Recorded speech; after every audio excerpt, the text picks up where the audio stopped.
Bonjour les enfants, nous sommes vendredi matin et j'espère que vous allez bien. Et j'espère que l'histoire que je vous ai racontée hier et que je vous ai envoyée vous a plu et que vous l'avez comprise. Je vais prendre juste quelques instants pour la résumer et m'assurer que vous l'avez bien comprise.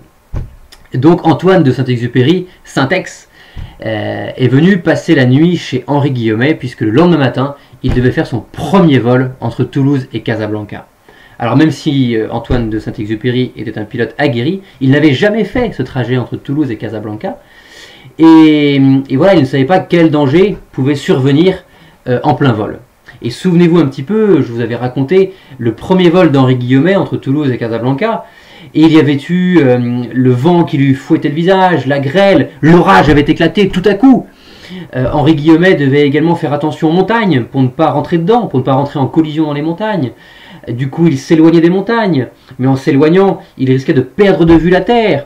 Et puis également, en s'éloignant, il se rapprochait de la mer. Et le vent pouvait le déporter encore plus loin, il risquait de se perdre. Et puis, il y avait les hautes vagues de la mer qui pouvaient perturber l'avion.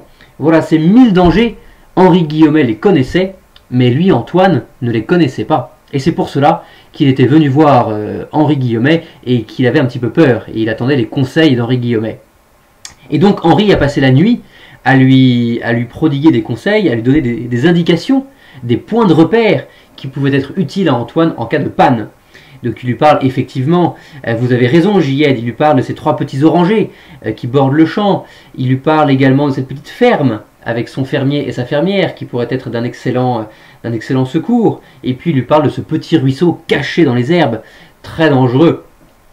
Voilà, et puis surtout, voilà, Henri Guillaumet donne une belle leçon à Antoine de Saint-Exupéry et il lui dit une phrase très importante que vous avez retenue, j'espère. Alors quelle est cette phrase, cette leçon que donne Henri Guillaumet? Voilà, cette phrase très importante. Oui, je vous écoute, Hamza. Exactement, vous avez raison. Cette phrase-là, ce que d'autres ont réussi, on peut toujours le réussir. Voilà, ça veut vraiment dire qu'en cas de difficulté, eh bien, si d'autres ont réussi, eh bien nous aussi on peut le réussir. Je peux moi aussi y arriver. Voilà, quelle belle phrase, quelle belle leçon. Alors, revenons un petit peu à Antoine de Saint-Exupéry qui du coup fait son premier vol. Et nous voilà, il y arrive, tout se passe très bien pour Antoine. Et par la suite, il fera encore plein d'autres vols entre Toulouse et Casablanca, comme Henri Guillaumet. Revenons un petit peu au grand rêve de Pierre Latécoère. Est-ce que vous vous souvenez quel était le grand rêve de Pierre Latécoère? Oui, Ajar. Oui, exactement, c'est bien cela. Ce grand rêve de transporter le courrier de l'Europe, de la France, vers l'Amérique du Sud. Mais on ne pouvait pas y arriver d'un coup. Il fallait ce qu'on appelle des étapes. Voilà, il fallait y aller progressivement. Et la première étape était d'abord de rejoindre Casablanca. C'était vraiment la première étape. Et nous voyons que du coup les pilotes y arrivent. Voilà, ils franchissent les montagnes d'Espagne et ils arrivent à Casablanca au Maroc. Voilà, première étape en Afrique, sur le continent africain.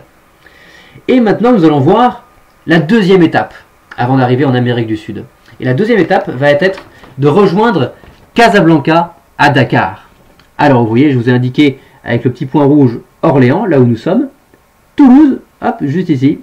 La première étape vers Casablanca, au Maroc. Et la deuxième étape, oh là là, ah oui, avec le vent, je me suis déporté. La deuxième étape vers Dakar, qui est au Sénégal, un pays en Afrique. Et pour rejoindre Casablanca à Dakar, il y a un très grand danger. Ce grand danger s'appelle le désert. Alors je ne sais pas si parmi vous des gens sont déjà allés dans le désert, mais dans le désert déjà, il fait très chaud. Et donc le risque en survolant le désert était de tomber en panne en plein milieu du désert. Et quand on tombe en panne au milieu du désert, eh bien, il y a un premier risque. Déjà, c'est est-ce que je vais arriver à atterrir sur le sable? Voilà, c'est très compliqué d'atterrir sur le sable. Ensuite, il va faire très chaud. Voilà, et le risque est d'avoir une insolation. Alors il faut vraiment s'imaginer que c'est comme si on était à la plage, qui fait très chaud, mais qu'il n'y a pas la mer. Voilà, et qu'on n'a pas une petite bouteille d'eau pour pouvoir boire. Et donc voilà, le troisième risque était de mourir de soif. Et enfin, le quatrième risque était de tomber sur les guerriers maures. Alors à ne pas confondre avec les morts, Non, non. Là, je parle des guerriers maures. Ces guerriers qui habitent un pays qui s'appelle la Mauritanie et dont les habitants s'appellent les Maures. Et nous verrons un petit peu par la suite que ces guerriers maures eh bien, pouvaient attraper les pilotes qui tombaient en panne dans le désert. Et nous verrons pourquoi les guerriers maures voulaient attraper les pilotes. Voilà pour cette histoire du vendredi matin. Voilà, vous pouvez retenir qu'après Casablanca, la deuxième étape va être de rejoindre quelle ville? Quelle ville, alors qui je vais interroger? Là je vais interroger Caïs. Quelle ville devait-il rejoindre après Casablanca? Dakar, exactement. Dans quel pays?